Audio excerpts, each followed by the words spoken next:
One more Kamen Rider series has officially wrapped up, and to say farewell, I thought I'd play catch-up and spend the week going over some Wizard toys that I've been stockpiling. First up, the obvious place to start.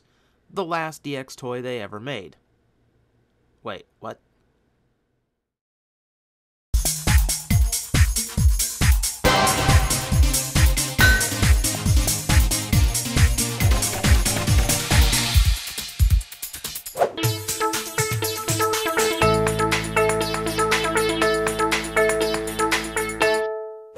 Behold the White Wizard driver. Also the driver for like half a dozen other people. And like everyone in an alternate... You know what? Never mind. What matters is this is the White Wizard driver, as displayed by the ever-faithful Ride Bucket. As you can see, it's largely a repaint of the Wizard driver that I reviewed already. The main difference, of course, is the color scheme. While the chrome is all the same and still looking quite good, the base plastic is now black instead of gray.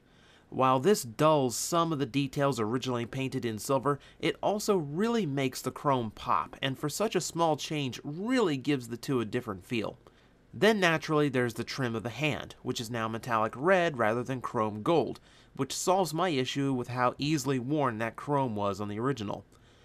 The red is also where we see our only molding change, as the hand now features pointed nails, because of course having claws makes it more evil.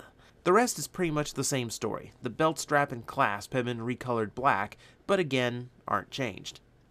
What really has changed are the rings. The belt comes with just two of them.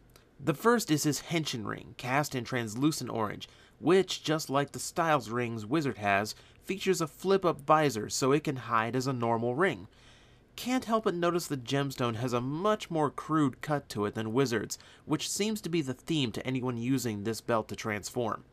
Then there's his signature explosion ring, cast in translucent purple plastic.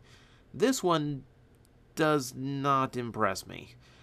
It has an explosion effect molded in gem cut fashion, but it just looks dull since all that stands out are the silver White Wizard eyes. I don't know, just not as creative as most of the other spell rings. Speaking of, let's demo these two.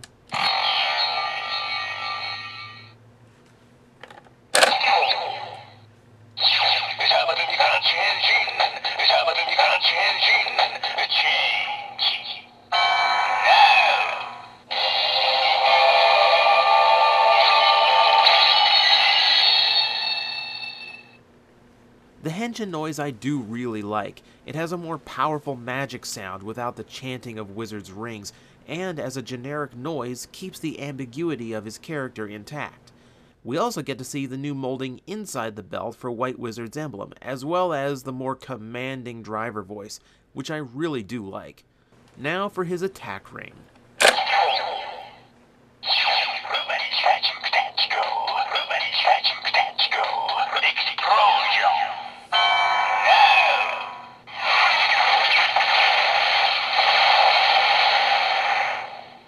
Yeah, about what you'd expect. No attack or spell cast noises building up to it, just a bunch of bangs.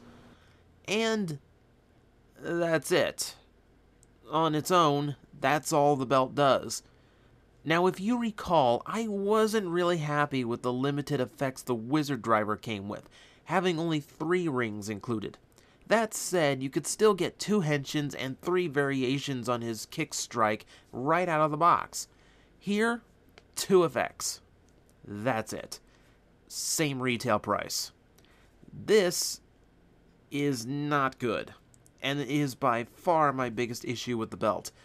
I mean, the White Wizard is really only known for 3 rings, so where's Teleport? Oh, it's in a Gashapon capsule. That's sold separately. That at least could have been included, so I felt like I was getting just as much toy as I did on the first release, even if it is only 1 extra noise.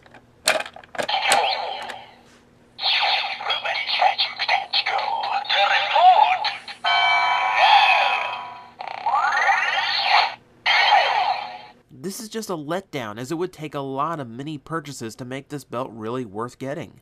This is why I'd only recommend it for people who have the Wizard driver already. Strange, I know, but hear me out.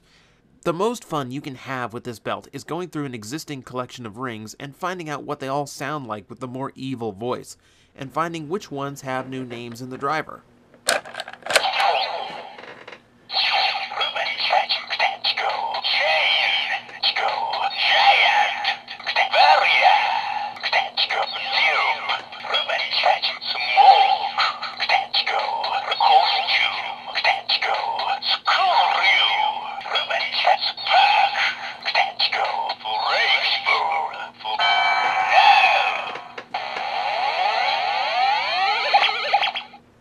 Though I will tell you some weren't re-recorded at all, like the Rider rings.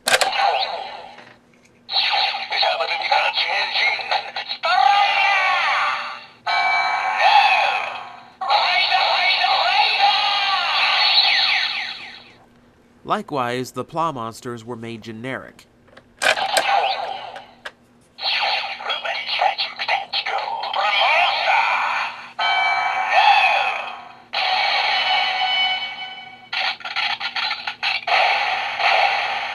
Same for Beast's effects, but the Beast sound itself was redone, little as you can tell.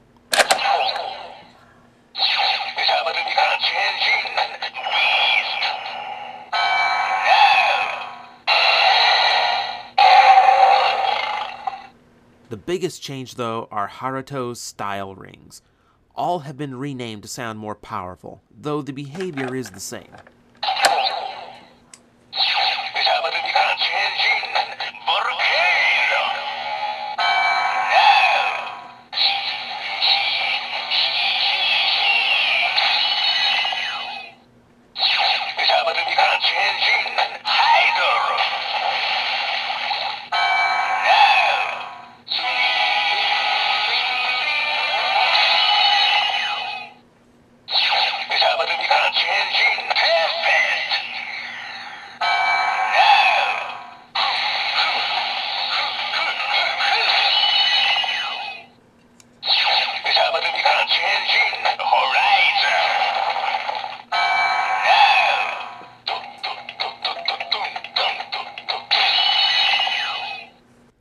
That behavior extends to the dragon forms, too, even if it makes no sense for this belt.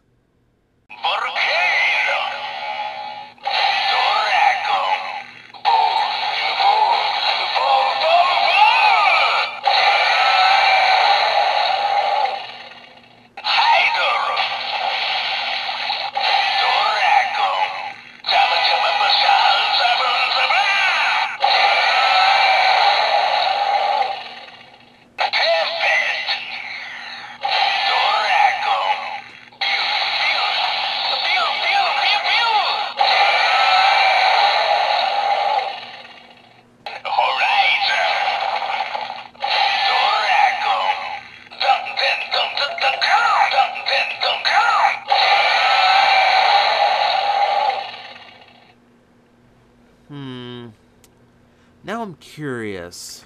Let's find out how these sound in the Wizard driver.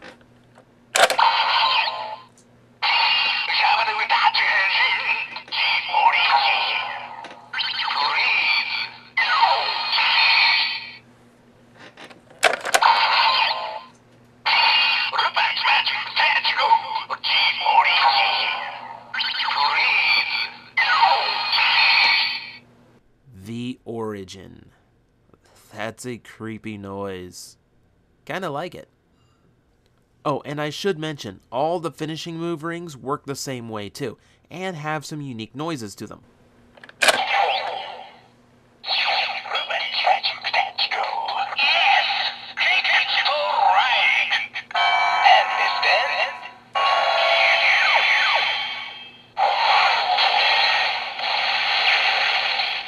This thing is kinda rough to pin down.